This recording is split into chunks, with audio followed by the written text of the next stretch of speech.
You wake up in a cottage. It's dark, cold, probably damp. And the first thing you notice, before the smell of wet straw and goat breath kicks you in the nostrils, is that your left hand itches. Not metaphorically, physically. It's tied to a post. Someone's done a shoddy job, probably because they're half-blind or just very medieval. And you don't know why yet, but you have a creeping suspicion that this whole thing has something to do with your left hand. You see, you were born into the wrong century. Or at least the wrong hand. In the Middle Ages, roughly 500 to 1500 AD, also known as the really long time where everything was horrible and churchy, being left-handed wasn't quirky. It wasn't charming. It was basically heresy with extra steps. Left-handedness was considered a dangerous sign. Not like, oh no, Jimmy might need special scissors, but more like Jimmy is definitely possessed by a minor demon and should probably be drowned or married off to a pig. People back then didn't mess around with superstition. If they couldn't explain it, they feared it. And if they feared it, they either burned it, exorcised it, or made it a saint. Sometimes all three. So before you get too cozy, yes, I know you just settled in, and the cat has claimed your legs like it's laying siege, take a moment to like the video and subscribe.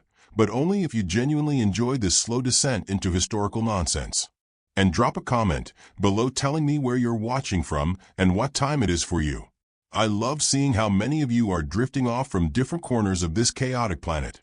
All right, let's get back to your itchy, traitorous left hand. Your captors, a group of villagers who recently watched their neighbor's pig sneeze and decided that was the devil's doing, have decided you might be a witch, or a thief, or possibly a witch-thief hybrid. It doesn't take much. You scratched your head with your left hand. That was enough. In a world where most people died from drinking river water or wearing a hat too tight, your dominant hand was considered an existential threat. And if you're wondering why, it's because in medieval Europe, people genuinely thought the left side was evil. Literally. The Latin word for left is sinistra, yes, like sinister. Meanwhile, dexter, meaning right, gave us dexterity, or skillfulness. So congratulations. From birth, your body was branded unholy by the very structure of language. Now imagine you're in a one-room house that's somehow both smoky and freezing. Your family thinks you're cursed. Your priest keeps glancing at you like he's waiting for you to vomit frogs. And your teacher, if you're lucky enough to even learn your letters, insists you write with your right hand, even if it means smearing ink across the page like a beetroot massacre. Because left-handed writing? That was not natural. The quill didn't like it. The ink didn't like it. And the monk copying out Bible verses certainly didn't like it. The medieval church believed that if God wanted you to be left-handed, he would have written the 10 Commandments with his left foot. Which, by the way, no one considered a possibility because feet were even more blasphemous. This is the world you're in now. Let's take a deeper look around, shall we? Outside your cottage, there's a path, muddy, of course. Everything is muddy, including your soul, apparently. A few goats bleat in the distance. There's a man selling onions. Just onions. It's all he has. He's not very happy, but then again, he's never seen a toothbrush and his name is Wolfstan, so expectations are woe. People greet each other with grunts. Nobody uses utensils unless they're rich or suspiciously French. You're not either. You eat your porridge with your hands, but not the left one. Oh no, that's the unclean hand. You use that one to, let's say, manage your business. Medieval hygiene was basically a suggestion. And if you're left-handed, well, you're automatically assumed to be the kind of person who wipes with the wrong hand and eats with it too. Which is, of course, terrifying. The church plays a huge role in enforcing this nonsense. Because nothing says spiritual enlightenment like deeply ingrained bias against 5 of your own fingers. Priests and monks spent centuries recording the dangers of the left hand. The devil, for instance, was said to favor it. He was often depicted as left-handed. Angels, meanwhile, always fought with their right arms. Because clearly, celestial beings care deeply about symmetrical upper body strength. It gets even better when you die. According to Christian doctrine, the right hand of God is the place of honor. He ascended into heaven and sitteth at the right hand of the Father. So what's on the left side? Oh, nothing. Just the damned. Eternal darkness. Fire. Screaming. All that fun post-mortem jazz. Congratulations, your dominant hand is basically a first-class ticket to the inferno. Naturally, people got creative with this fear. In some towns, left-handed people were not allowed to testify in court. Their word was considered unreliable. Not because of anything they'd done, just because of how they existed. You could be perfectly honest, but if you signed your confession with the wrong hand, suddenly it was sorcery. This, of course, led to all kinds of forced corrections. Children were trained, or more accurately, shamed and beaten, into using their right hand for everything. Teachers would tie the left hand behind the back or slap it with a ruler every time it dared to move. Writing? With your right hand. Eating? Right hand. Churning butter? Definitely right hand, unless you wanted butter that summoned Satan. And let's not forget that left-handedness was associated with femininity. Because in the great medieval logic salad, the right hand was active, dominant, and masculine, while the left was passive, weak, and therefore obviously womanly. So if you were a left-handed man, congratulations, you weren't just evil, you were also suspiciously effeminate, which meant you might as well pack up your tunic and head straight to the gallows. Oh, and if you were a woman and left-handed, you were basically already halfway to being burned alive for witchcraft. Women in general had a tough time in the Middle Ages. No rights, no education, no voice. Throw in a sinister hand and you might as well grow a mole and start speaking Latin backward. You were just giving the villagers more reasons to light the torches. Meanwhile, actual left-handed heroes in history had to pretend. Knights trained to fight with the right hand. Swordplay manuals were all right-handed. Shields were designed to go on the left arm, swords in the right. So if you had a dominant left hand, tough luck, you were going into battle about as well prepared as a duck in a thunderstorm. Even laws reflected the bias. In some legal traditions, if a person struck someone with the left hand, it was considered more insulting than a right-handed blow. Because how dare you slap me with your evil hand, sir? Have you no decency? No God? Of course, not all societies hated lefties. The Islamic world, for instance, had very specific hygiene rules, left hand for cleaning, right hand for eating, but didn't necessarily believe left-handedness was demonic. And some indigenous cultures even saw it as a sign of uniqueness or special ability. But we're not talking about those places right now. We're in Europe, which means you, your left hand, and your future are all doomed. You shift on your straw mattress. It smells like betrayal. And old cabbage. You've been accused of something ridiculous, maybe using your left hand to stir the communal stew. Or picking herbs suspiciously well. Doesn't matter. You're on trial now. The local magistrate wears a hat that's at least 2 sizes too big and smells faintly of damp goose. He glares at you and demands to know why you've been hiding your true nature. You try to explain that you were just born this way, that it's not your fault. But medieval logic doesn't care. The evidence is clear. You scratched your chin with your left hand. And last week, a cow gave birth to a chicken. Coincidence? Absolutely not. That was obviously your doing. The trial is swift. Your defense lawyer is a guy named Toad who once stole a ham and now lives under a bridge. He mostly mumbles. The priest reads a passage from Leviticus that has absolutely nothing to do with handedness, but everyone nods solemnly. The verdict is handed down. You are guilty of being unnatural. And you will be cleansed, possibly with fire, possibly with prayer, possibly with turnips. It's medieval justice, very flexible. As the crowd disperses, you sigh. Your fate may be sealed. But at least now you know the real danger of being left-handed in the Middle Ages. It's not that you're cursed. It's that everyone else is stupid. You close your eyes. You breathe in the scent of peat smoke, moldy bread, and irrational fear. And as you drift off, tied to a post, you wonder how on earth this many people managed to survive long enough to invent cheese. But don't worry. We're just getting started. You're still tied to the post. Someone thoughtfully moved you into the village barn, which is nice in the same way that being moved from a swamp to a slightly different swamp is nice. There's hay on the ground. It's pointy. Some of it has fleas. And the air is thick with the aroma of animals who have zero regard for personal space or decency. A cow stares at you, judgingly, probably with its right eye.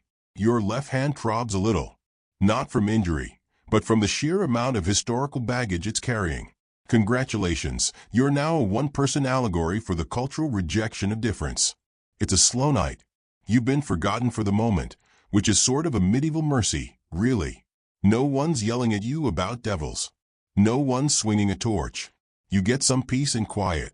And in that quiet, let's explore just how far the stigma against left-handedness really went. Because, spoiler, it's not just weird village superstition. Oh no, this thing was institutional.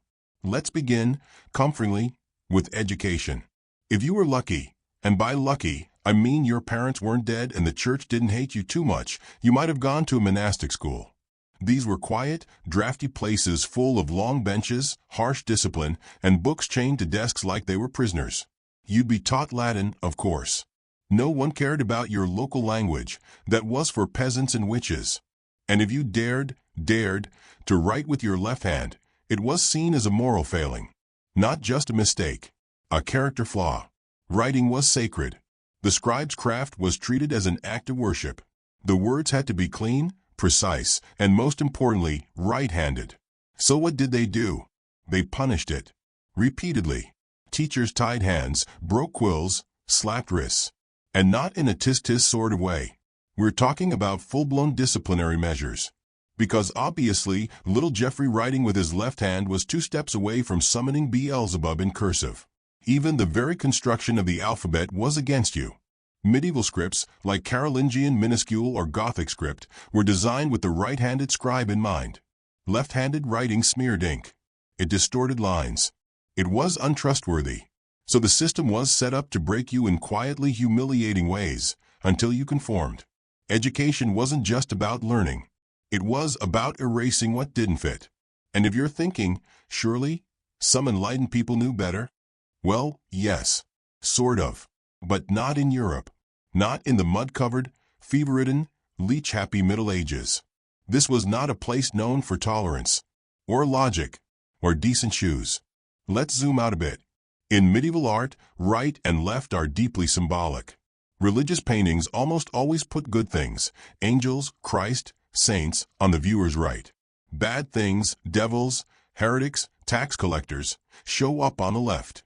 The Last Judgment paintings are especially brutal. The saved go to Christ's right. The damned stumble toward his left, usually being poked in the buttocks with a trident.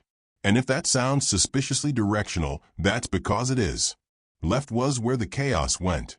The evil. The undesirable. The accountant. It was reinforced over and over again in churches, literature, law, and even popular sayings. 2 left feet. Getting out of bed on the wrong side. A sinister motive. All of it echoes that deep cultural discomfort with the left. Even blessings and curses followed this rule. If someone sneezed, which happened a lot in a world where bathing was rare and everyone lived under a thatched roof filled with bird droppings, you'd cross yourself with your right hand. Doing it with your left might accidentally curse them into a turnip. In court, if someone swore an oath with their left hand raised, it could be seen as invalid. Why? Because clearly, if the devil favored the left hand, he might be guiding that oath. Can't have that. Better to chop the hand off and be safe. And speaking of chopping, let's talk about punishment. Real, physical punishment. Because if there's one thing medieval Europe loved more than pottage and feudalism, it was public displays of consequence. If you were caught stealing, say, a loaf of bread, or a goat, or something truly radical like happiness, you might lose your hand. Now, most of the time, they'd go for the right hand, because it was assumed that's the one you used. But if they knew you were left-handed, congratulations. They'd chop that one off instead. Because clearly, if you're going to lose a limb, it should be the one that makes life uniquely harder for you. Otherwise, where's the fun? There are documented cases where people were specifically punished for using their left hand. Imagine that. You're not even stealing anything. You're just milking a cow with the wrong hand. Or stirring soup. Or waving too ominously. And suddenly, you're being marched to the village square to learn a lesson. What lesson? The same one everyone learned eventually. Blend in. Be like everyone else. Or else. Now let's say you make it through childhood without being beaten into right-handed submission. Lucky you. What kind of job prospects do you have? Not many. Craft guilds were deeply conservative. Apprenticeships were formalized, structured, and entirely right-handed. Left-handed apprentices struggled to find masters willing to train them. Why? because their work was seen as backward, improper, even dangerous. If you were a blacksmith and swung your hammer from the wrong side, your peers would claim you were inviting disaster, that you were forging unholy metal, which, in fairness, would make an excellent heavy metal album title. Even in music, yes, music, left-handedness was frowned upon. Instruments were designed for right-handed use. Lutes, harps, early fiddles, all of them assumed a specific orientation. If you reversed it, you looked wrong. You sounded wrong. And in a society that already blamed bad harvests on sinful thoughts, the last thing anyone wanted was a sinister-sounding lute solo. But nowhere is the left-handed curse more evident than in trial by combat. Now, if you're new here, trial by combat was the medieval equivalent of rock, paper, scissors, except with swords, and usually a fatality or two. If you were accused of something and you couldn't afford a lawyer, which, surprise, you couldn't, you might demand a duel. The theory was that God would protect the innocent party by helping them win. So picture this, you're dragged into a muddy field, handed a dull sword and a wooden shield, and told to fight for your life. If you're left-handed, your shield's in the wrong place. Your stance is backwards. The opponent knows exactly how to fight a right-hander, but against you, their instincts are off. And here's the catch, even if you win, people think you cheated. That's right. Your advantage becomes suspicious. Left-handers were accused of using trickery, of fighting unnaturally. If you won, it wasn't divine justice. It was devilry. Either way, you lose. In a way, being left-handed in the Middle Ages was like being the only person at a party who knows what electricity is. You're not wrong, you're just too early. And everyone hates you for it. Now, for those of you still awake, hi, welcome to the advanced portion of this nonsense. Let's dip into medicine. Yes, medieval medicine. That charming discipline based on the theory that your body was full of mysterious humors that needed balancing through bloodletting, leeches, and prayer. Doctors believed that handedness was connected to your internal fluids. If you were left-handed, it meant your bodily balance was off, possibly too much black bile, or not enough phlegm. Yes, phlegm. The one thing everyone had too much of was apparently something you could run out of. Some physicians even recommended purging treatments to restore handedness. Herbal laxatives, vomit-inducing teas, and in more extreme cases, hot irons. Because nothing says medical innovation like trying to burn the hand into compliance. And just when you think it can't get more ridiculous, marriages. Left-handed people were considered unlucky spouses. That's right. Your romantic prospects were ruined by your motor skills. You might be hardworking, devout, and only moderately smelly, but if you used the wrong hand to raise a goblet, you were considered cursed. Some marriage contracts even specified expectations of handedness. Because clearly, the only thing worse than being poor, lice-ridden, and possibly French, was marrying someone with a left-handed caress. You lie back now, in the itchy straw. Your captors haven't returned yet. Maybe they're debating whether to drown you or just yell at you until you repent. In the meantime, you can finally rest. You've learned a lot. Not that it helps. But knowledge is power, even when you're shackled to a post in a barn full of judgmental chickens. And somewhere in the corner, a rat sneezes. You're not sure why, but you blame your left hand. Just to be safe. You're still in the barn.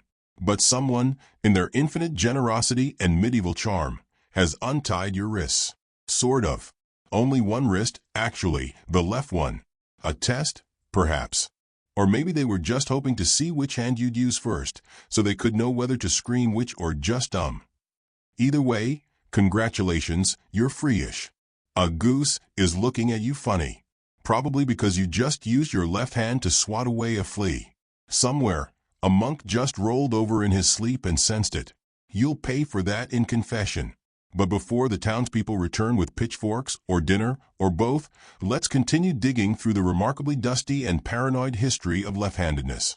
And in case you're thinking, surely by now someone must have figured out left-handed people weren't actually demonic. Well, no. Because we haven't even gotten to heraldry yet. Yes, heraldry. The ancient art of drawing weird lions and overly dramatic birds on shields while desperately pretending it means something.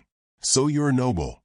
Or, let's be honest, you're pretending to be one, because actual nobility are off crusading or getting dysentery in a French castle. You've drawn a snazzy coat of arms. You've got a rampant boar holding a rose in its mouth, or some equally absurd symbolism. All good. But wait, you tilt the design to the left. Immediate suspicion. Because in heraldic terms, left is known as sinister. Not even metaphorically. Literally. Sinister is the actual Latin term for left in heraldry. And what does sinister mean in, well, every language? Exactly. Evil. Sketchy. Creepy uncle at a family feast. If your family's coat of arms included a bend sinister, that's a diagonal line running from the upper left to the lower right, it was often interpreted as a mark of bastardy. Yes, illegitimacy. Even if you weren't illegitimate. Even if your parents were wed under God, with 3 bishops and a celebratory sheep roast. Didn't matter. That left slanting stripe was enough to brand your blood as suspicious. And nothing ruined your feudal vibes faster than being the wrong kind of born. Now, heraldry may sound abstract and nerdy, which, to be fair, it is, but in the medieval world, your coat of arms was like your LinkedIn profile, dating app, and family resume all rolled into one. It showed up on your shield, your wax seals, your horse's blanket, even your tombstone. If it had a sinister bend, people remembered. And not fondly. So even in death, your left-handedness could follow you. Eternally. Speaking of death, let's have a cozy chat about burial practices. Yes, we're going there. If you died in a village that still clung to older folk traditions, which was most villages, because news traveled slowly when your postal system involved a guy on a mule named Oswald, your body might be placed facing a particular direction. Why? Because direction mattered. The right side, pun fully intended, was associated with life, rebirth, and Christ. Graves were often aligned so the deceased faced east, toward the rising sun and the metaphorical light of resurrection. But some records suggest that people thought left-handed individuals, the sinister-handed, needed to be buried facing differently. Perhaps west. Perhaps even upside down, just to be safe. You know, to confuse the devil. Or maybe to confuse you in the afterlife. No one really trusted a corpse that waved funny. And that's assuming you got buried at all. If your left-handedness was tied to suspicions of witchcraft, heresy, or just general weirdness, your corpse might be handled a little less gently. Buried at crossroads, maybe. Or outside consecrated ground. Or with a stake in the chest, not because you were a vampire, though let's face it, that would have made you more popular, but because left-handed people were more likely to rise from a grave. You know, as zombies. Not that zombies existed. But logic never stopped anyone in the Middle Ages from having a complete emotional meltdown. And that brings us neatly to exorcisms. You're in a small church. It smells like wax, mildew, and centuries of disappointment. The priest is muttering Latin that even he doesn't fully understand. You, of course, are just sitting there, blinking with your suspicious left eye and occasionally scratching your chin with your even more suspicious left hand. That's enough to get you flagged for demonic possession. See, in medieval demonology, yes, that was a real thing, and yes, it had textbooks. Left-handedness was often cited as a sign of corruption. Possession could manifest in various ways: speaking in tongues, violent behavior, levitation, or writing backwards with your left hand. Which, honestly, might just be a mirror trick. Or dyslexia. But try explaining that to a man who believes fermented goat milk cures brain disease. So you're dragged to an exorcism. Not the Hollywood kind with spinning heads and orchestral soundtracks. The medieval kind, quiet, terrifying, and mostly focused on the idea that you'd somehow invited Satan in through improper wrist use. Priests would read scripture at you. Holy water might be splashed or hurled in your direction. And in some cases, your left hand would be tied, covered, or even burned with small crosses, in an attempt to drive the demon out. Yes, burned. Because clearly, the devil lives in your fingers. Now, we've mentioned the church a few times, mostly because they were responsible for roughly 89% of all social control in the Middle Ages, but let's zoom in a little. Specifically, on monks. Monks wrote everything. They copied Bibles, historical chronicles, medical texts, saints' lives, and deeply unsettling illustrations of rabbits stabbing people. And they did it all by hand. Which hand? The right one, of course. If you were a left-handed monk, your life became a game of how many times can I get scolded before I forget how to use my arm. You'd be assigned menial tasks, kept from the scriptorium. and told, in increasingly polite Latin, that perhaps God meant for you to be a cook, or a doorkeeper, or a silent, invisible presence. Because clearly, nothing says divine calling like being bullied into ambidexterity by a bald man with a wax tablet. And here's the kicker, left-handedness wasn't even that rare. Estimates suggest about 10% of the population was, and is, left-handed. Which means medieval Europe was full of people constantly pretending not to be themselves. Children were trained out of it. Adults hid it. Entire communities colluded in the grand performance of right-handedness. All because of a centuries-old blend of religious fear, folk superstition, and pure, uncut social anxiety. Imagine that for a second. 10 out of every 100 people walking around pretending they didn't exist. Now, since you've clearly decided to stay up with me, brave soul that you are, let's drift toward the home. Not the battlefield. Not the courtroom. Not the pulpit. Just a regular peasant home. You're probably wondering if left-handedness was safer in private. Huh, that's adorable. No, of course it wasn't. Even in domestic life, left-handed behavior was watched. Say you stirred your pot counterclockwise, or swept the floor in the wrong direction, or churned butter using a motion that someone's great-aunt once said summoned storms. All of it could be interpreted as malicious intent. There were reports, actual testimonies, of neighbors accusing each other of cursing livestock because someone milked a cow using their left hand. Or of women being labeled unlucky because they kneaded dough in a way that made the bread fall flat. Spoiler, it was probably yeast. But blaming yeast would require science. And science hadn't been invented yet. And let's not forget the beloved medieval pastime of superstition. In some regions, handing something to someone with your left hand was considered deeply rude, offensive, even dangerous. It could curse the recipient, especially if what you were handing them was food, drink, or, heaven forbid, a blessing. Yes, even blessings were right-hand exclusive. If you made the sign of the cross with your left hand, intentionally or otherwise, people flinched. Babies cried. Old women clutched their talismans. Birds fell from the sky. Probably because the left hand wasn't just different. It was ominous. You were always one gesture away from being ostracized. Or worse, from being noticed. And being noticed was never a good thing in medieval society. Attention meant trouble, especially if you were already weird. And now, as you sit in your straw-filled barn of contemplation, maybe you're wondering, was anyone ever celebrated for being left-handed? Well, not exactly. But there were whispers. A few knights were rumored to be sinister sword fighters. Not demonic, just unpredictably skilled. Some cultures on the fringes of Christendom, parts of the Muslim world, pre-Christian Britain, certain pagan sects, had neutral or even slightly favorable views of left-handedness. But those were exceptions. And in medieval Europe, exceptions were often burned. You shift in your hay pile. Your left hand tingles a little. Not from evil, just from lack of circulation.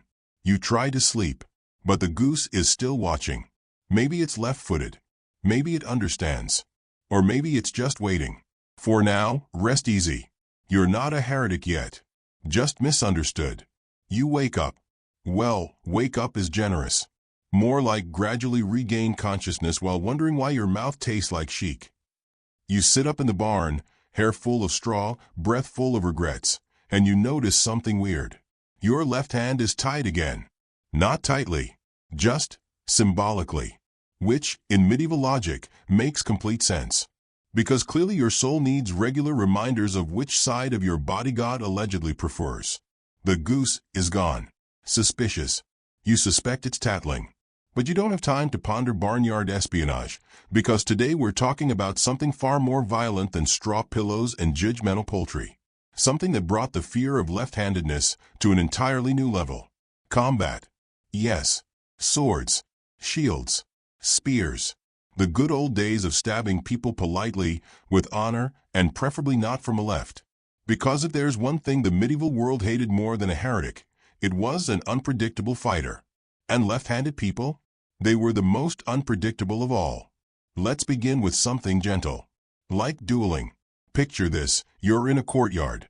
There are banners. Peasants are watching, mostly because there's nothing else to do, and someone promised mead. Two noblemen face each other, swords drawn, egos flaring like unwashed cloaks. Now imagine that one of them, gasp, is left-handed. Chaos. Because all the standard training manuals, all the noble sons fencing lessons, and all the carefully choreographed footwork assumed right-handedness. The angles, the counters, the guards, all of it was designed around two righties smacking each other until one dramatically bled out or apologized. But a left-handed opponent? That was like playing chess and suddenly discovering your opponent is using the rules of Uno. Upside down. While eating grapes. It wasn't just inconvenient, it was considered unfair. And in a world where honor was everything, being unfair was basically the same as being Satan's personal barista. So if you showed up to a duel wielding your weapon in your left hand, you might win, sure, but you'd also be whispered about for weeks, maybe years. Some duels were even canceled or declared void because one participant was left-handed. That's right. Left-handedness could literally get you disqualified from a fight to the death, which, frankly, might have been the only upside. But things get even worse on the battlefield. You're a foot soldier now. Congratulations. Your armor is made of boiled leather, your boots are wet socks pretending to be footwear, and your helmet smells like the last guy who wore it, which was, incidentally, last week and he died. Your weapon? A short sword. Issued by a guy with 3 teeth and 0 patience. Your job? Stay in formation. Your problem? You're left-handed. And no one cares. Because military formations depended on standardization. Shields on the left, swords on the right. That way, when you marched forward like a glorified meat wall, you didn't stab your neighbor by accident, or worse, leave their side unguarded. Now imagine trying to mirror that formation, because you're a lefty. You're holding your shield wrong. Your blade is coming from the weird side. Your neighbor doesn't trust you. And your commanding officer, whose education consists of 3 prayers and a drinking habit, just thinks you're slow. So what happens? You're either forced to switch hands, which is like brushing your teeth with your foot, or you're reassigned to something less critical. Like throwing rocks. Or yelling. If you're a knight, slightly better. You might get a custom sword. Maybe. But your squire will constantly hand you things on the wrong side, your jousting alignment is a nightmare, and your coat of arms still has that subtle implication of demonic illegitimacy. Just for flair. Even archery, the noble art of standing still and ruining someone's day from 300 feet away, was biased. Left-handed archers had to modify their stance, deal with reversed aiming protocols, and make their own gear adjustments. There are records of bowyas, that's the fancy medieval term for bow makers, refusing to craft left-handed bows. Why? Because they were unnatural. So congratulations. You get to die for your kingdom, but only with your correct hand. Now, let's take a break from the battlefield and wander into the world of tournaments, the medieval equivalent of a state fair, but with more head trauma. Tournaments were public events. There was jousting. There was melee. There were nobles watching from velvet tents, pretending not to enjoy the violence. And there were rules. So many rules. Including, of course, hand dominance. If you fought left-handed and won, people accused you of trickery. If you fought left-handed and lost, people said, well, obviously, should have used the right hand like a normal person. You literally couldn't win. Some left-handed fighters would train themselves to appear right-handed in public, switching hands only at the last moment in battle. Which, yes, gave them an edge, but also fed into the myth that left-handedness was inherently dishonest. So even when you were smart about it, you were still labeled a cheat. And that leads us, inevitably, to the realm of law. Did you know that left-handedness was sometimes considered evidence of a deceitful character? It wasn't written in legal codes, no one was that bold, but in trial by combat, yes, that was a real thing. Being left-handed was viewed as fighting dirty. Because you were less predictable, less readable, and somehow less moral. So if you were accused of something, like theft, heresy, or dancing during Lent, and you chose to defend yourself in trial by combat, your left-handedness could make the crowd root against you before you even swung a weapon. Left-handedness wasn't just a disadvantage. It was a red flag, a crimson banner of potential guilt. And if you're thinking, surely they must have grown out of that nonsense by the Renaissance. Let's talk about education. In medieval schools, the very few that existed, left-handed students were often punished. Not metaphorically, physically. Whacked with rods. Forced to wear slings. made to write with their right hands using ink that smeared only if you dared be yourself. Because, again, writing with the left was associated with secrecy, lies, and devilry. In fact, some teachers believed left-handedness was a sign of moral corruption, that it indicated a tendency toward disobedience, rebellion, and general unpleasantness. Like being the kind of kid who eats raisins on purpose. And this wasn't just church schools, either. Private tutors, monasteries, even early universities perpetuated the idea that left-handedness was something to be corrected, not celebrated. Even handwriting styles were designed for right-handed flow. Latin script slanted right. Ink wells were placed on the right. Desks were angled to encourage right-hand posture. It was like an entire educational system built specifically to gaslight you. And when that didn't work, you were given the ultimate punishment. Shame. Public, whispered, lifelong shame. Imagine being 8 years old and having a friar sigh loudly every time you picked up a pen. That's not discipline. That's a personality fracture waiting to happen. You begin to realize, as you stretch your numb fingers in the pale medieval light, that left-handedness was never just a quirk. It was social sabotage. But, and here's the twist, people were still left-handed. Quietly, stubbornly, in secret or defiance or simple biological inevitability. And sometimes it saved lives. Where we look at ambidextrous assassins, rebellious scribes, and why being left-handed might have been the secret weapon nobody wanted to admit existed. Until then, sleep. Or don't. Your goose might be back. You wake up in a field. Again. No idea how you got here. There's dew in your shoes. A beetle in your mouth. And, yes, someone has lovingly drawn a tiny devil face on your left hand. In ink. Possibly squid ink. Possibly vengeance. It's fine. It's medieval Europe.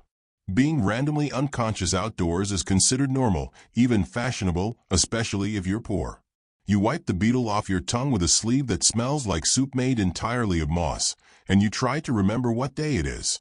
Based on the bells in the distance and the way the sheep are avoiding you, it's probably St. Mechtilde's feast day. Or possibly tax reckoning eve. Either way, the vibes are ominous. You flex your left hand. Still cursed. Still suspicious. But in this chapter, we're doing something radical. Something that would have made your local priest burst into fire. We're talking about how being left-handed might have actually been useful. I know. Heresy. But stay with me. Because for all the medieval anxiety about your sinister appendage, the superstitions, the whispers, the excessive prayers muttered at dinner, there were a few unexpected perks. Small, obscure, barely acknowledged, but perks nonetheless. Let's start with something fun, murder. Now, obviously, I'm not encouraging it. But if you had to murder someone in medieval Europe, which, statistically, you probably did, either accidentally or during a particularly aggressive cheese dispute, being left-handed might have made you better at it. Because most people didn't train to fight lefties. Remember? Everything from swordsmanship to grappling assumed a right-handed opponent. So if you walked up behind someone and attacked them from the wrong angle, they'd react just a little bit slower. And that half second? It could mean the difference between, oh no, my kidneys and I'm being knighted. There are even recorded cases, yes, really, where left-handed assassins were used deliberately because they were unexpected. Like an ancient, murder-themed version of jazz improvisation. The classic example, court intrigue. Medieval courts, especially in places like Italy or Byzantium, were full of plots, poisonings, and betrayals. It was less Game of Thrones and more Guess Who's Still Breathing after lunch. And if you wanted to take someone out without causing a scene, being unpredictable was everything. A dagger to the ribs from the left side? That was innovative. That was flair. It might even get you a raise. In fact, some left-handed individuals leaned into the mystique. They cultivated their reputations, the quiet ones, the brooding ones, the slightly odd ones who held their goblets wrong. And in a society where fear was currency, being left-handed made you seem just a little more untouchable. Even spies had their uses for it. Let's say you're infiltrating a guild. Maybe the Tanner's Guild. Or the Baker's Brotherhood. You show up, pretend to be a humble craftsman, and wait for your chance to report on their suspicious butter practices. Now, most guilds were tight-knit. They noticed things. Like which hand you used to carve a saddle or ladle out gruel. If you were left-handed and smart, you could deliberately mess that up. Confuse your natural movement. Throw them off the scent. It was camouflage. A social disguise.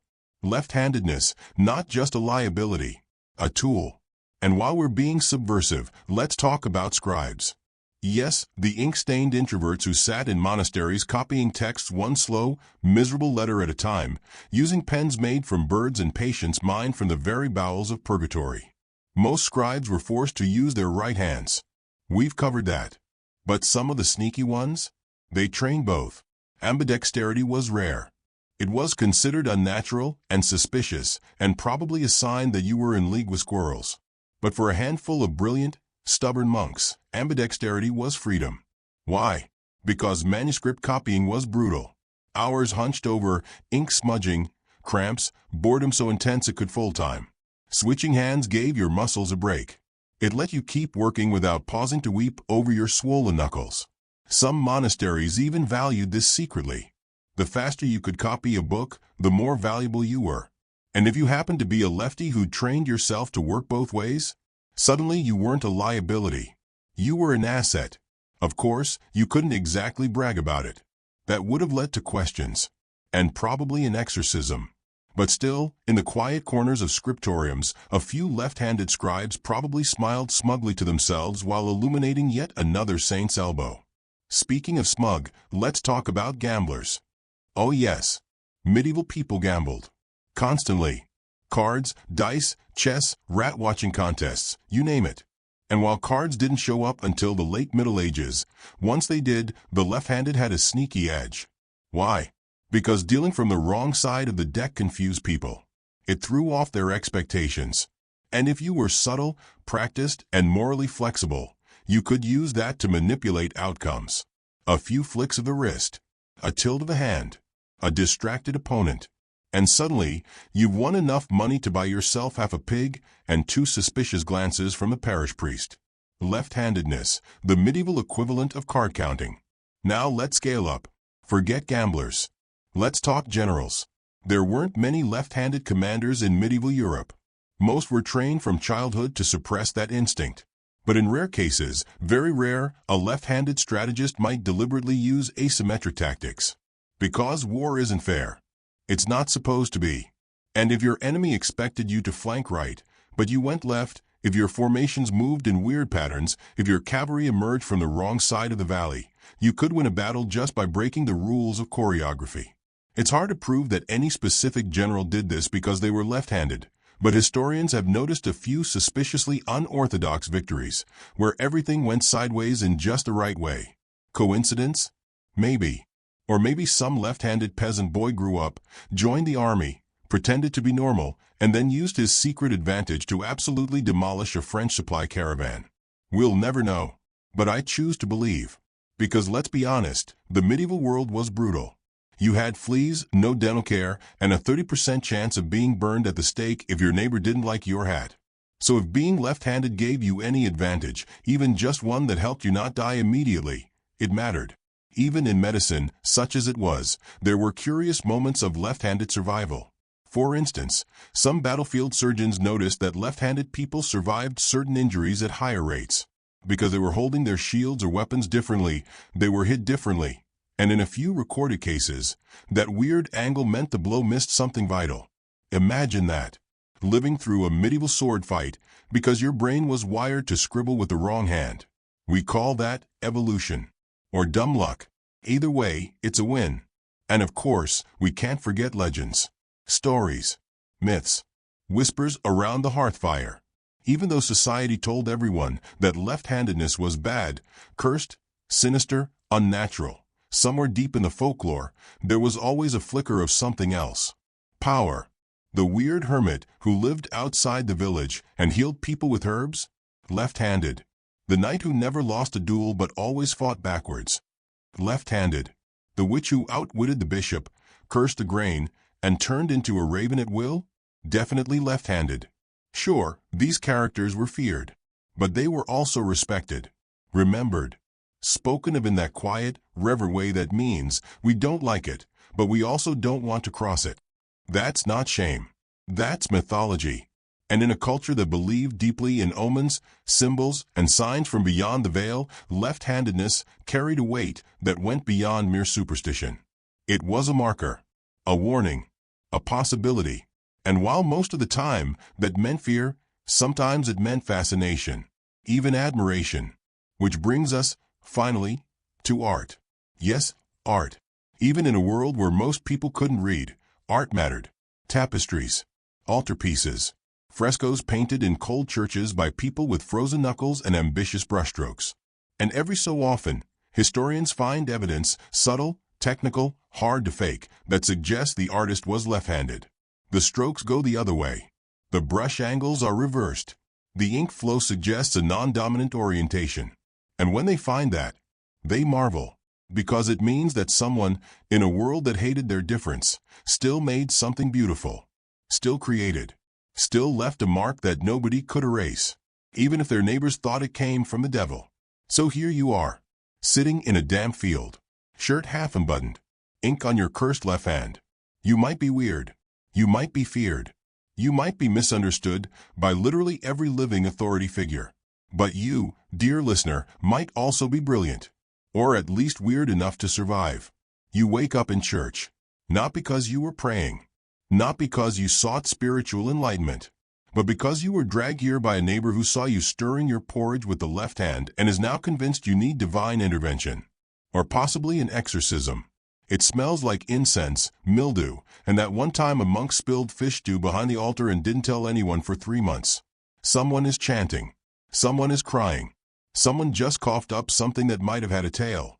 Welcome to medieval religion, the part of the Middle Ages where superstition puts on a robe and calls itself sacred doctrine. And today's sermon? All about you and your terrible, sinful, obviously unholy left hand. Because if there's one thing the church was spectacularly good at, it was inventing new ways for you to feel bad about yourself. And in their eternal quest to stamp out sin, heresy, and anyone having even a slightly fun time, the clergy had a particular obsession with handedness. Not your preference. Oh no, God's preference. And you can guess which one he was into. Let's start with the Bible. A casual little bestseller that defined European society for 1,000 years and is extremely right-hand coded. In fact, the right hand is mentioned over 100 times, always favorably. The right hand of God. Sitting at the right hand of the Father. With my right hand I have sworn an oath. Left hand, almost never mentioned. And when it is, it's suspicious. Sometimes it's the hand of judgment. Sometimes it's associated with deception. Sometimes it's just ignored altogether, like a cousin who smells like onions and keeps asking about your inheritance.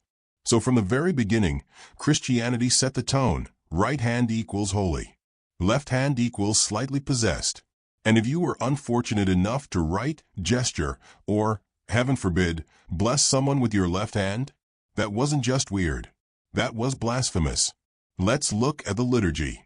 In a proper medieval mass, every movement was prescribed. Rigidly, obsessively. You stood, you knelt, you prayed, you wept silently into your sleeve when your leg fell asleep. And priests, those blessed vessels of divine bureaucracy, were expected to use only their right hand when performing sacred rites. Why? Because the right was pure, sanctified. It symbolized God's strength.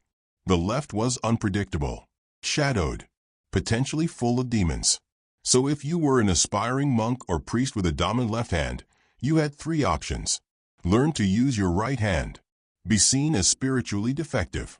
Get reassigned to the scriptorium, where your job is to copy sermons about how terrible you are. And don't even think about becoming a bishop. The higher up you went in the ecclesiastical ranks, the more your hands mattered, especially during blessings. Because remember, the bishop didn't just wave his fingers around like he was conducting an invisible choir. He was channeling the literal will of God. And God, famously, was not ambidextrous.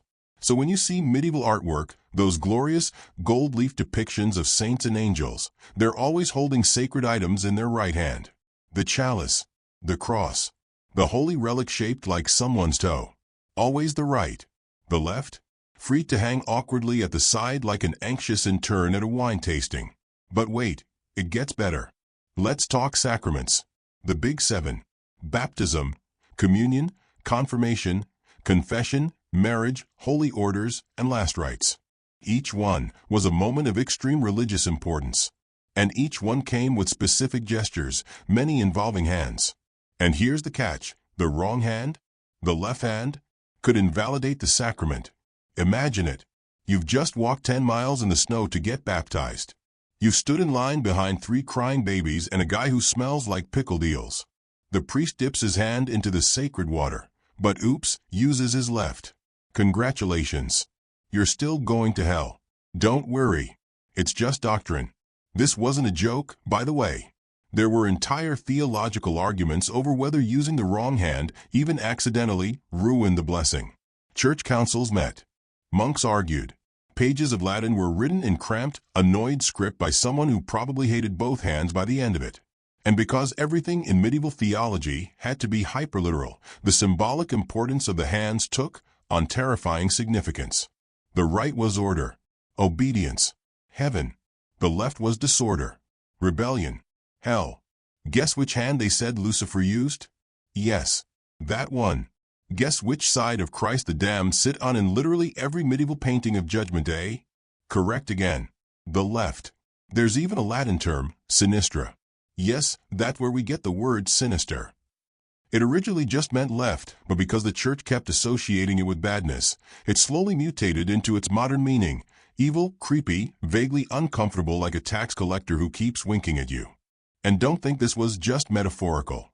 People were taught, from childhood, that using your left hand was a sign of wickedness, a weakness to be corrected. Parents tied their children's left arms behind their backs. Teachers rapped their knuckles with rods. Priests gave penance for left-handed behaviors. Forgive me, Father, for I have stirred my soup sinfully. Say 3 Hail Marys and stop making the sign of the cross like a demon. You think I'm joking? I am not. Some monastic schools went even further.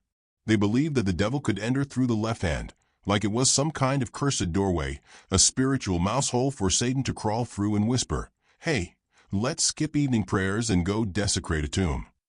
And if someone was left-handed and had other suspicious qualities, like being too smart or too independent or not super into flagellation, well, that's how witch trials started.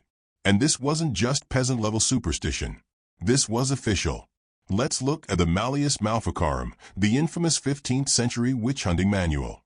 A charming little bedtime story that told inquisitors exactly how to find, test, and execute supposed witches.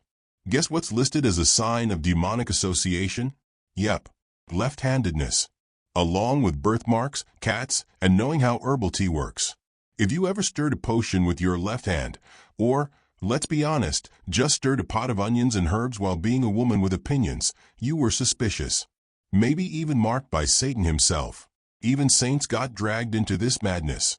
There are hagiographies, basically holy fan fiction, describing how certain saints overcame their natural left-handedness through prayer, pain, and lots of right-handed Jesus energy.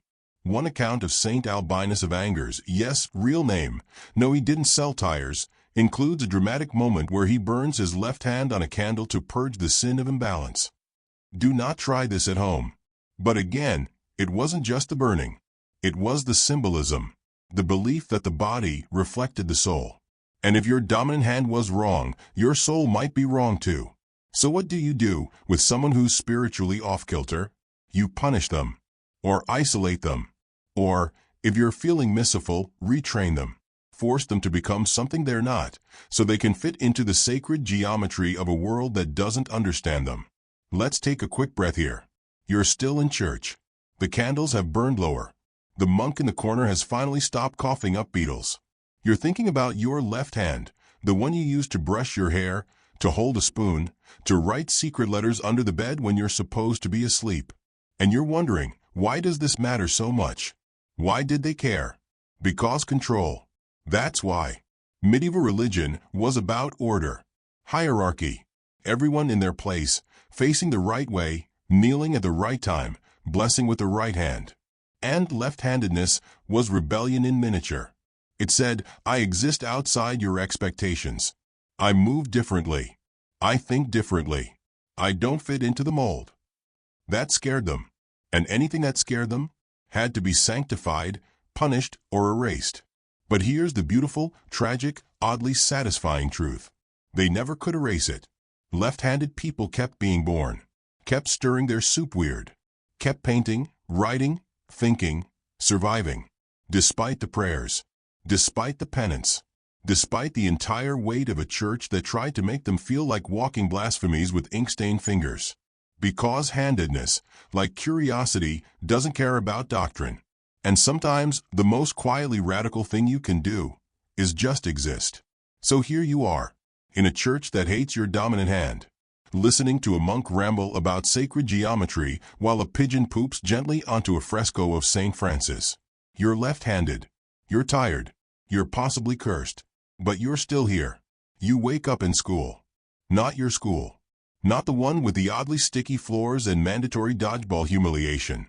This is a medieval classroom, which means you're in a dark, cold room that smells like damp wood, sheep parchment, and the lingering shame of centuries of children who got the Latin conjugation for to suffer slightly wrong and paid for it with bruised knuckles. The windows are tiny. The desks are worse. They're not even desks, really, just long wooden benches paired with slabs that used to be called writing tables, but now mostly serve as traps for your elbows and your will to live. There is no chalkboard, no school bell, no recess, and absolutely no juice boxes. Just a monk with a beard like a hedge trimmer and a stick with a name, Discipline him Day. God's discipline.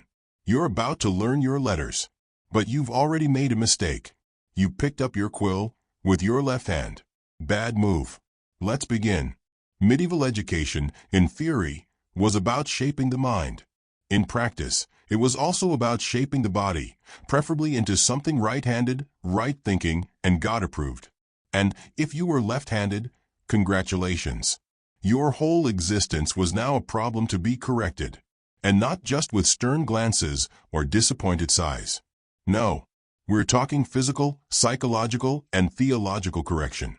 Because medieval teachers didn't see left-handedness as a harmless quirk. They saw it as a defect, a spiritual imbalance, a reflection of some deeper, more insidious flaw.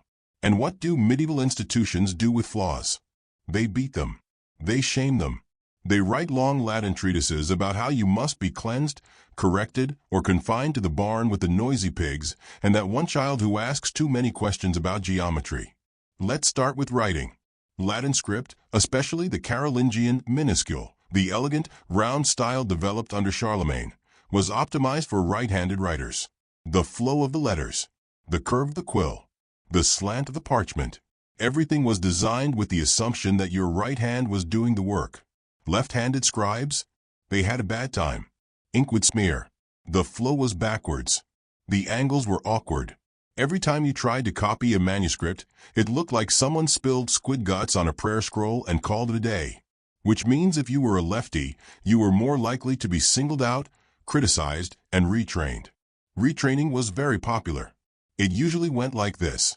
You show up to your monastery school with dreams of reading, writing, and maybe not living in total ignorance forever. You pick up the stylus with your left hand. Your teacher, a mon who hasn't smiled since 1137, walks over and yanks it from your grip. No, he says. The devil teaches with the left.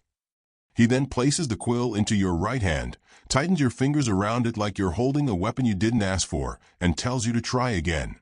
The letters look worse. Ink is everywhere. Now your arm hurts. And that, my friend, is progress. It's not enough to learn your letters. You have to suffer through them. Because remember, pain builds character. And character builds piety. And piety keeps you from being burned alive for witchcraft. So stop complaining. And hold your pen the way God intended. This wasn't isolated to one monastery. It was an empire-wide educational trauma parade. In cathedral schools, monastic academies, and even the early universities that would eventually become places like Oxford and Paris, handedness was treated with the same suspicion as heresy, or even worse, individuality. Because let's be honest, the goal wasn't just literacy. It was conformity.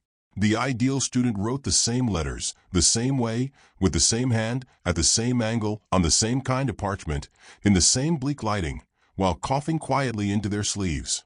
Left-handedness? That was chaos. Unacceptable. A tiny rebellion against the deeply ordered world they were trying to create. And so it was trained out of you. Repeatedly. Sometimes violently. Wooden rods. Slaps to the fingers. Long hours of copying while your cramped, unfamiliar muscles screamed for mercy. But you weren't being punished. Oh no. You were being saved. Because in their minds, this wasn't abuse. This was salvation through penmanship. What could be holier? Let's look at some actual historical advice. The Rhetorica ad Herennium, a Roman rhetorical manual still widely used during the early Middle Ages, advised that all gestures, including those used in speech and debate, should be made with the right hand, never the left. Later, medieval scholars expanded on this. Isidore of Seville, a 7th century bishop, encyclopedist, and man with far too much time on his hands, wrote that the right hand was the seat of virtue and skill, while the left was associated with error and deviation. It was the medieval version of a performance review. Well, he can recite all the Psalms, but he writes with his left hand, so clearly he's a danger to himself and others. This kind of thinking filtered down into every level of education. From a village school run by a half-literate priest with soup stains on his robes, to the prestigious halls of Paris where philosophy students debated metaphysics, in between bouts of pestilence and existential dread. Left-handedness meant disorder, and disorder had to be corrected. Sometimes this meant tying the left hand behind the student's back, for weeks, months, however long it took. Sometimes it meant forced fasting until the evil inclination passed. Sometimes it meant physical punishment paired with relentless spiritual guilt. Why do you resist the right hand? They would ask. Are you proud? Pride, of course, being the root of all sin. The original flaw. The thing that got Lucifer kicked out of heaven and made you get 10 extra lashings before noon. And this wasn't just a Christian issue. In Islamic schools, known as madrasas, there was also a strong cultural bias toward right-handedness, rooted in ritual purity laws. In many Islamic traditions, the left hand is considered unclean. It is used for toilet functions, while the right hand is reserved for eating, writing, and greeting others. So if you were a left-handed child in 13th century Cairo or Baghdad, you were also going to have a hard time. Your teachers might not invoke demonic possession quite as freely, but they would still insist that you learn to use the clean hand. Otherwise, you risk being viewed as disrespectful or worse, unclean. Back in Europe, the obsession continued into adulthood. University students, yes, they existed, were expected to copy hundreds of pages of texts, diagrams, theological commentaries, and contradictory arguments about whether angels had elbows. And they had to do it correctly, in right-handed script, with right-handed tools, sitting at desks made for right-handed writing. Even the scrolls unrolled left to right, making it easier for a right-handed scribe to write cleanly. If you were left-handed, you smeared ink across every page like a clumsy squid trying to do calligraphy with a butter knife. Not ideal when your manuscript was going to be read by the bishop of nowhere important, whose patience for smudges ranked somewhere below lepers who talk too much. And if you ever dreamed of becoming a professional scribe, forget it. Scribes were expected to be perfect, neat, obedient, uniform. Left-handers were too messy, too erratic, too likely to think differently. And medieval Europe did not like different. But here's the twist. Despite all the punishment, despite all the stigma, despite the ink stains and finger cramps and theological guilt, left-handed people still wrote, still drew, still copied texts, still created. We have actual medieval manuscripts that show telltale signs of being produced by left-handed scribes, backward slants, mirrored flourishes, unique ink patterns. Which means some people either resisted correction or learned to adapt without losing themselves. They existed in a world that told them they were wrong, and they kept creating anyway. Imagine being that monk, sitting in a cold scriptorium. Your hand aches. The fire's gone out. The abbot is yelling about margins again. But you keep writing, with your left hand, because that's your hand. And you were never really broken, just inconvenient. And in a world that worshiped conformity, inconvenience was the first step toward originality. So as you sit here, in your wooden chair, with ink on your robe and a prayer half finished in your mind, know this. The world tried to shape you, but you, in your quiet, smudged, persistent way, left your mark anyway.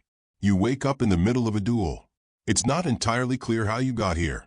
One moment you were napping under a tree next to a sleepy cow, dreaming of warm porridge and clean socks, and the next, well, now you're holding a sword, someone's shouting about honor, and there's an audience of moderately drunk peasants yelling, "Get I am."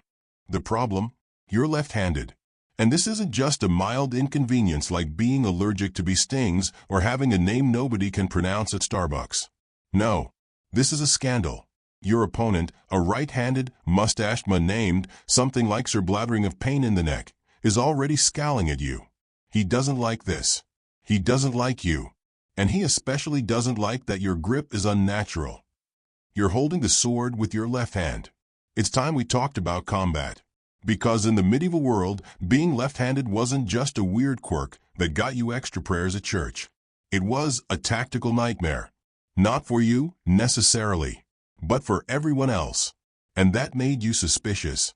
Let's start with the basics. Swordsmanship was a serious business in medieval Europe. Fencing schools, knightly training, and even town militias all practiced techniques that were heavily standardized based on right-handed opponents. Shields were worn on the left arm. Swords were held in the right. Your stance, your footwork, even your breathing, all assumed a right-handed fighter. Lefties? You ruined everything. A left-handed fighter reversed the angles. You attacked from unexpected directions. You parried in ways that didn't make sense to your opponent. You held your shield in the wrong place. In short, you were a problem. This wasn't just a battlefield issue. It was a cultural one. Because in many parts of Europe, especially during the High and Late Middle Ages, tournaments and public combat events were not just military exercises, they were theater. There were rules, codes of honor, elaborate rituals of challenge and response. And if you showed up left-handed, you were often banned. Yes, banned. Several fencing guilds, including the famous German Fechtbuch traditions of the 14th and 15th centuries, discouraged left-handed fighting altogether. Some instructors flat out refused to train left-handed students. Why? Because you threw off the rhythm of the match. Your stance was dishonorable. Your techniques deceptive. Left-handedness was viewed as unfair, which is, in a deeply ironic twist, what made it incredibly effective. In fact, left-handed fighters often had an advantage because right-handed opponents weren't trained to deal with them. You came at angles they didn't expect. You forced them to adjust on the fly. You jabbed when they thought you'd swing. You blocked when they thought you'd flinch. It was beautiful, unless you were the one getting stabbed. But of course, in medieval society, anything effective that broke the rules was automatically deemed suspicious. So instead of being praised for your ingenuity, you were accused of cheating, dishonor, or everyone's favorite fallback, sorcery. Yes, you read that right. Left-handedness in combat was often lumped in with supernatural suspicion. Why? Because it looked like trickery. It was unexpected, unmanly, dishonest. If you won too many duels with your left hand, rumors might start that you consorted with devils, that you bewitched your opponents, that your reflexes weren't natural. And once people got suspicious, things could escalate quickly, especially if your opponent died. Trial by combat was, after all, considered evidence of divine judgment. If you fought honorably and won, it meant God was on your side. But if you were left-handed, people wondered, was it really God? Or did you make a little pact with the guy downstairs? So now you're not just a swordsman. You're a potential warlock with excellent footwork. And that, dear sleeper, is the kind of branding you really want to avoid in a superstitious village with poor lighting and too many pitchforks. But fighting wasn't the only place where left-handedness got you into trouble. Let's talk craftsmen. In medieval towns, much of the economy ran through guilds, powerful collectives of artisans, blacksmiths, carpenters, and other skilled workers who regulated training, tools, and technique. And guess what? Those techniques were all standardized. Workbenches were made for right-handed workers. Tools were forged with right-hand grip in mind. Apprentices were trained by right-handed masters. Being left-handed meant everything fell off. You held your chisel at the wrong angle. You hammered from the wrong side. Your joints were backwards. Your movements inefficient. And efficiency wasn't just a personal problem, it was an insult to the guild. Because guilds prided themselves on uniformity. If every chair didn't match, every horseshoe didn't curve the same, every carved saint didn't have the same smug facial expression, then what was the point? Left-handed workers disrupted the visual rhythm. Their finished pieces looked different, sometimes subtly, sometimes dramatically, but different enough to raise eyebrows. And again, different equals dangerous. You might be refused advancement, told to retrain, laughed out of the shop, or worst of all, forced to use your right hand anyway. There were even cases, not always well documented, but hinted at in records, where left-handed apprentices were dismissed entirely. Their inability to conform was seen as a lack of discipline, a moral failing. Imagine being thrown out of blacksmith training not because you couldn't forge a sword, but because you forged it with the wrong hand. You might think, well, at least they can become farmers. Sure, as long as they never touch a scythe. You see, even agricultural tools, the scythe, the sickle, the plow, were made for right-handed use. Try using a right-handed scythe with your left hand and you'll either cut your own leg open or accidentally harvest someone else's field. Both bad. No one wanted a left-handed reaper. Not because you were worse at cutting grass, but because you looked weird doing it. People talk, especially when those people are overworked, underfed, and have spent the last 14 years watching the same 4 cows chew the same 4 tufts of grass while listening to Father Joffred warn about sin and mildew. You're the only excitement in town. The left-handed guy who doesn't mow straight. And that makes you a target. But let's say you somehow survive all that. You don't duel. You don't craft. You don't farm. You become a monk. Peaceful. Spiritual. Quiet. Left-handedness won't be a problem, right? Wrong. Let's talk ritual. Monks followed strict daily routines. Prayers. Chants. Blessings. Every gesture had a prescribed form. Making the sign of the cross? Right hand. Receiving communion? Right hand. Offering blessings? Right hand. Use the left, and you risk being accused of mocking the ritual, or worse, inverting it. An inverted blessing, in medieval superstition, was associated with blasphemy, or witchcraft, or demonic rituals. One clumsy move with your left hand in the wrong context, and you're no longer Brother Gregor. You're Brother Heretic. This wasn't limited to monasteries. Even in towns and villages, etiquette dictated right-hand usage. When you ate, right hand. When you greeted someone, right hand. When you handed over coins, passed a scroll, held a baby, drank from a chalice, all right hand. Left-handed gestures were seen as rude, dirty, disrespectful, sometimes even threatening. Remember, most people didn't bathe often. Your left hand, especially for men, was the one used for, let's say, post-relief procedures. To put it bluntly, you wiped with the left. Using it for anything else was a breach of social hygiene. So if you offered someone food or drink with your left hand, that wasn't just impolite. It was disgusting. Socially, left-handedness meant a lifetime of tiny humiliations. Wrong handshakes. Wrong table manners. Wrong foot forward. At best, you were awkward. At worst, you were dangerous. Which brings us, of course, to the law. In some regions, left-handedness could even play a role in criminal suspicion. No, it wasn't illegal. But if a witness described a thief or attacker as using their left hand, and you were the only left-handed person in the area, well, that's awkward. In 15th century France, there are scattered reports of left-handedness being mentioned in criminal records, not as evidence, but as character notes. It's the medieval equivalent of your Tinder bio saying, enjoys long walks, candlelit meals, and occasionally stabbing people with my dominant hand. In witch trials, the left hand came up frequently. Spells cast with the left hand. Signs of the devil appearing on the left side of the body. Left-handed women being accused of seduction, deception, and unholy knowledge. Inquisitors took note. They noticed left-handed habits. And once the suspicion started, you didn't get to explain yourself. You got firewood and accusations and a very bad day. So no matter where you were, battlefield, bakery, barn, your left-handedness was a social liability. Not always punished directly, but always there. Always watched. Always whispered about. It was a stigma without mercy. An invisible mark. A daily fight against tools, rituals, people, and perceptions. And yet, you persisted. Because left-handed people have always existed. Always adapted. Always found ways to survive, to create, to shape a world that told them they didn't fit. You cut your food differently. wrote your letters differently, held your children differently. You loved, worked, and worshipped in a world that called you strange. And still, here you are. Still waking up in strange fields. Still picking up the wrong sword. Still wrong.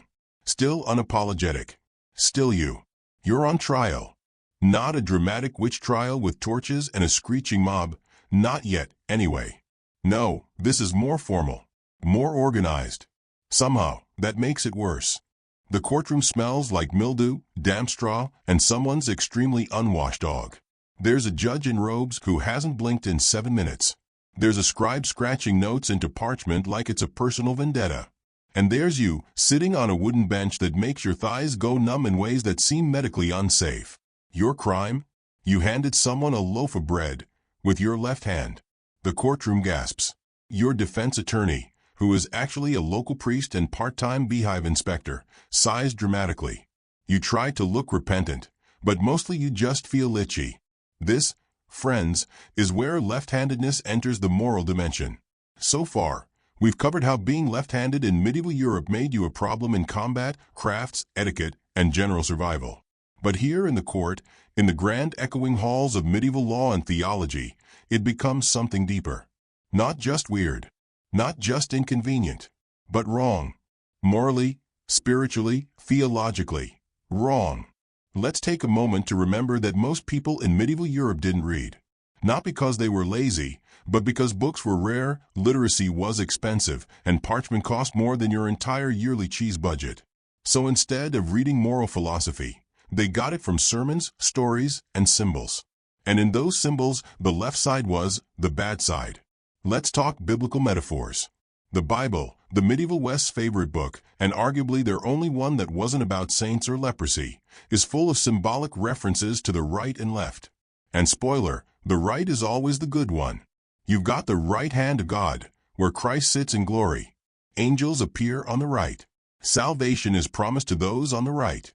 Meanwhile, the left, that's where the goats go. Yes, goats. In the book of Matthew 25:31-46, during the Last Judgment, Christ separates the righteous from the damned like a celestial shepherd sorting his sheep. The sheep go to the right, the good side. The goats go to the left, the eternal fire prepared for the devil and his angels. So let's do some medieval math. Left equals goats. Goats equals bad. Therefore, left equals bad. Boom. Theology. You, the poor villager who just happens to prefer your left hand for eating turnips, are now symbolically aligned with hell goats. Try writing that on your resume. This biblical framework bled into everyday medieval legal and moral thinking. In sermons and legal texts, the right hand symbolized order, righteousness, truth, and authority. The left hand? Chaos, deception, vice. This wasn't some subtle metaphor hidden in academic scrolls. It was baked into sermons, stained glass, mystery plays, and moral allegories performed in the town square by sweaty men in itchy costumes. If the devil appeared on stage, he entered from the left. If someone committed a sin in a play, they gestured with the left. It wasn't just theater. It was doctrine with jazz hands. Let's say you're accused of theft. Not murder, not sorcery, just a nice, wholesome peasant-level crime like stealing a turnip pie from Brother Anselm's windowsill. If the witness says he grabbed it with his left hand, that means something. It suggests not only a physical action, but a moral one. Because in the medieval worldview, your hands weren't just tools. They were signifiers. The left hand wasn't just your non-dominant limb. It was a mirror of your soul. That's why so many medieval legal codes used phrases like the clean hand or the upright hand when describing innocence. Guess which hand they meant? Hint, not yours. But perhaps the most fascinating and frankly bizarre expression of this bias came in oath-taking. You might think swearing an oath was just about words and crossed fingers. But in medieval Europe, it involved gestures, often elaborate ones. When you swore on a Bible or before a court, you used your right hand, raising it, touching sacred texts, pressing it to your chest. If you tried to swear using your left, people would assume, immediately, that you were lying. Not because you fumbled or stuttered, but because your limb of choice was morally defective. This made left-handed people bad witnesses. Even if you told the truth. Even if you were virtuous. Even if you were literally an angel in peasant shoes. Your testimony could be dismissed or at least treated with suspicion, purely because of how you used your hands. You might be asked to retrain your gestures, or, more likely, not be allowed to speak at all. So in the courtroom, being left-handed made you legally shady. But what about the philosophy behind this? Let's peek behind the curtain of medieval scholarship. You might expect medieval thinkers to be more enlightened. After all, these were the educated ones, the monks, scribes, theologians, court clerks, who read Latin and argued about Aristotle for fun. Surely they didn't buy into the superstition? Oh, sweet summer sleeper. They absolutely did. Let's start with Isidore of Seville, a 7th century bishop, philosopher, and walking Wikipedia who tried to explain everything in the known world. In his massive Encyclopedia Etymologiae, he defines sinister, the Latin for left, as associated with bad omens. Why? Because sinister was also used for unlucky. That's right. Linguistics help doom you. Words like dexter, right, and sinister, left, weren't just labels. They were judgments. Even in formal Latin texts, left equals evil. It was that simple. Aristotle's influence didn't help either. He, along with Galen and other classical thinkers, helped shape the medieval understanding of humors, the bodily fluids that determined your temperament and health. Each humor was linked to different qualities: warm, cold, wet, dry. And guess what? The left side of the body was thought to be colder, moister, more passive, more feminine, which, in medieval thinking, also meant more suspicious. Because the default model of a good human, especially a good one, was warm, dry, and definitely right-handed. Too much leftness in your nature? You were unreliable, shifty, prone to melancholy and deception. Theologians didn't see this as bigotry. They saw it as cosmic alignment. The right hand was associated with divine order, with heaven, with the movement of the stars. The left? The underworld, disruption, rebellion. Even animals didn't escape this logic. When interpreting omens, as people often did in dreams, storms, or weird animal behavior, anything happening on the left side was a bad sign. Bird flew in from the left? Bad luck. Cow lies down on its left? Bad harvest. You tripped over your left foot? Possibly Satan. It seems comical now, like something from a sketch show. But at the time, these signs mattered. They influenced decisions. Not just personal ones, but legal and political ones. Which brings us to the courts of kings. In royal courts, not the grubby village ones, but the big, golden, tapestry-covered ones where people argued about who owned 40 chickens and an entire valley, symbolic gestures were everything. If you stood to the king's right, you were favored. You were trusted. An advisor. A knight. A chancellor. To the left, you were marginal, suspect, peripheral, literally and metaphorically on the outs. This seating arrangement was intentional. It reinforced divine hierarchy, cosmic order, the idea that the king ruled with God's authority, and that even your seat at the table mirrored your moral worth. And if you were left-handed, good luck even getting in the room. You might think this couldn't possibly affect real people's lives. But it did. Imagine being summoned to court. You're nervous. You've borrowed your neighbor's tunic because yours smells like fermented goat. You enter the hall. The guard tells you to approach. You do. You bow. You hand over your offering with your left hand because it's natural to you. And the room freezes. You feel it. You know something's wrong. You just violated an unwritten rule, one that matters more than the law you came to plead. From that moment on, you're marked. Maybe not officially, but the perception has shifted. You're the odd one, the off one, the goat among sheep. In a society where reputation meant everything, you've lost ground you didn't even know you were standing on. And it's not just you. Left-handedness was often passed through families, so suspicion could extend to your kin. Your sister's marriage prospects? Complicated. Your brother's attempt to join a monastery? Rejected. Your cousin's new tavern? Weirdly unpopular. Because people whisper. Always have. Always will. Even in court. Even when the trial's over. Even when the scribe finishes scratching his notes and the judge bangs his tiny wooden mallet with all the drama of a sleepy beetle. You walk out of the courtroom feeling like the verdict was about more than turnips. It was about you. Your nature. Your hand. The way you move through the world. And that's the quiet horror of medieval stigma. It wasn't loud. It wasn't always written. It just was. Like bad weather, or plague, or that one neighbor who sings to his sheep at night. But you endure. Because left-handedness isn't a crime. It's just a complication. A reminder that not everyone fits the mold, or the pew, or the courtroom, or the tailor-made plow handle. You wake up in a small, dimly lit room that smells faintly of old-time, garlic, candle wax, and disappointment. It's not your home. It's not even your stable. It's worse. You're in the village apothecary's back room, where medieval people came to be treated, bled, or calmed, depending on which word you preferred to use when describing what was essentially state-sanctioned guesswork using knives and beet juice. Congratulations. Someone finally noticed you were left-handed, and now they've sent you to be healed. Because clearly, using your left hand to hold a spoon is a disease. Your apothecary, let's call him Father Wretched, greets you with a smile that suggests he's been up since dawn sniffing ground-up sheep bones and whispering to his mortar and pestle. His robes are covered in stains of uncertain origin. His beard has seen things. Terrible things. He doesn't ask your name. He asks, "How long have you been afflicted?" You open your mouth to respond, but he cuts you off. "I see. Since birth. A grave case indeed."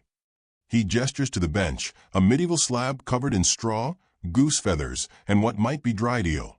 You sit. He begins his diagnosis. This chapter, friends, is about medicine, the noble medieval attempt to explain why people were left-handed, and more importantly, how to fix it. Spoiler, it involved zero actual understanding of the brain. But it did involve leeches, astrology, and occasionally rubbing pigeon fat on your elbows. Welcome to Medieval Medical Theory. It's going to be a bumpy, bile-filled ride. Let's start with the basics. The medical world in the Middle Ages was built around a single, beautifully incorrect concept, the four humors. Yes, we're back to humors again. Blood, phlegm, yellow bile, and black bile. Each one was linked to a temperament, season, element, and bodily function. If they were out of balance, you got sick. Or grumpy. Or, in your case, left-handed. According to some medieval physicians, left-handedness wasn't just a quirk. It was a sign of imbalanced humors, particularly an excess of cold and moist properties, typically linked to black bile and melancholy. So let's say you're a 10-year-old peasant child in 1283, happily holding a goose leg with your left hand. Your village midwife sees this, gasps, and rushes you to the local healer. Diagnosis: your left-handedness is caused by a buildup of melancholy. Treatment: purge the melancholy. How? Well, let's take a tour of your options. Option 1, bloodletting. The idea was simple. Your humors are out of whack. Open a vein and let the bad ones drain out. Left-handedness equals bad humors equals time to bleed. Father Wretched brings out his leech jar. Inside, several ambitious little bloodsuckers are wriggling with purpose. He names them things like St. Cletus and Thirsty Martha. He places them carefully on your forearm, your left forearm, naturally, and waits. 10 minutes later, you're lightheaded and mildly anemic, but still stubbornly left-handed. That's a shame. But don't worry. He's got more tools. Option 2, purgatives. These are substances meant to flush your system. Think laxatives, but medieval. We're talking herbs, oils, roots, anything that makes you violently eject your sins through one or more orifices. Popular purgatives included wormwood, castor oil, senna, extremely questionable mushrooms.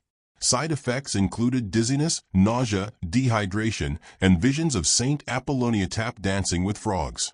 None of this makes you right-handed, but it does make you compliant. Option 3, dietary correction.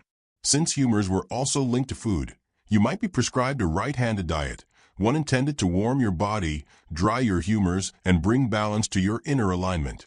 Foods to avoid, because they were cold or moist: cucumbers, lettuce, goat cheese, fish.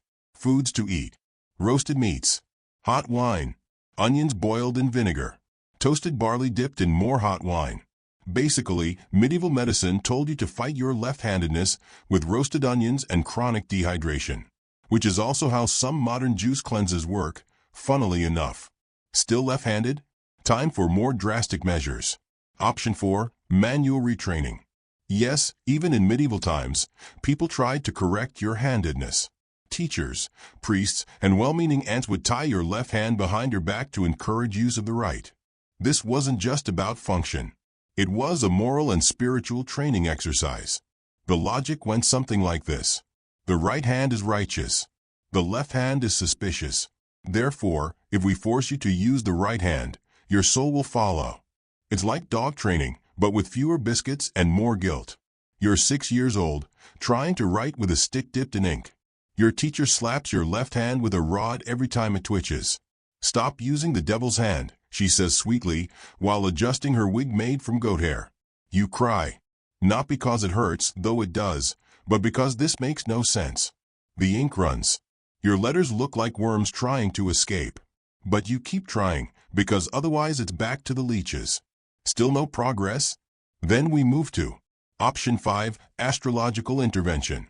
Yes, your zodiac sign might be the reason your left hand is possessed by rebellious energy. Astrology was not just fun nonsense in the Middle Ages. It was a legitimate part of medical diagnosis.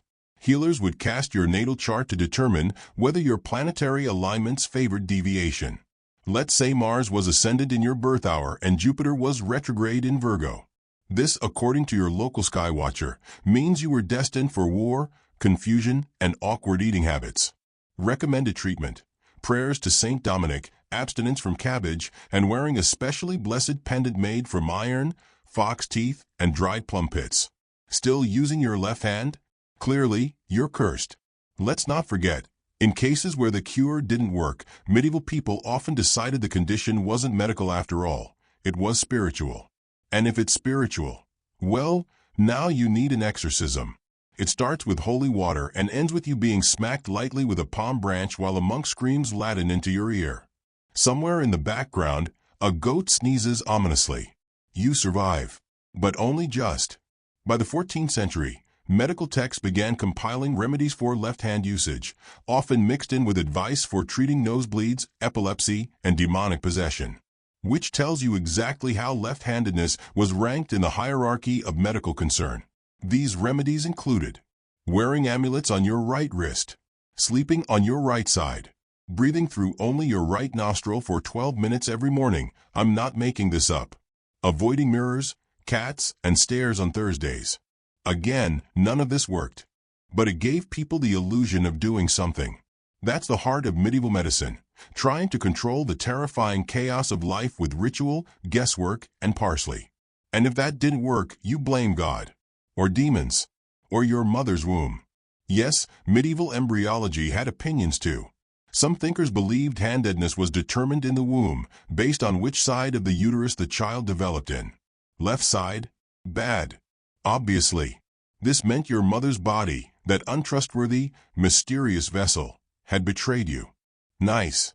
Cue another round of prayers, fasting, and something called womb fumigation, which is just as awful as it sounds. Let's say you're an adult now. You've survived the leeches, the purges, the diet, the retraining, the charts, the slaps, the astrology, and the prayers. You're still left-handed. So people quietly shift their opinion. You're not sick. You're uncurable. Which is worse? Because now you're not just a patient. You're a symbol. A symbol of resistance. Of failure. Of nonconformity. You don't just write with the wrong hand. You live the wrong way. This perception follows you. It's there when you kneel for communion. It's there when you buy barley at the market. It's there when you reach out to touch your child's cheek and a neighbor whispers that you did it with the devil's hand. You are always, always being watched.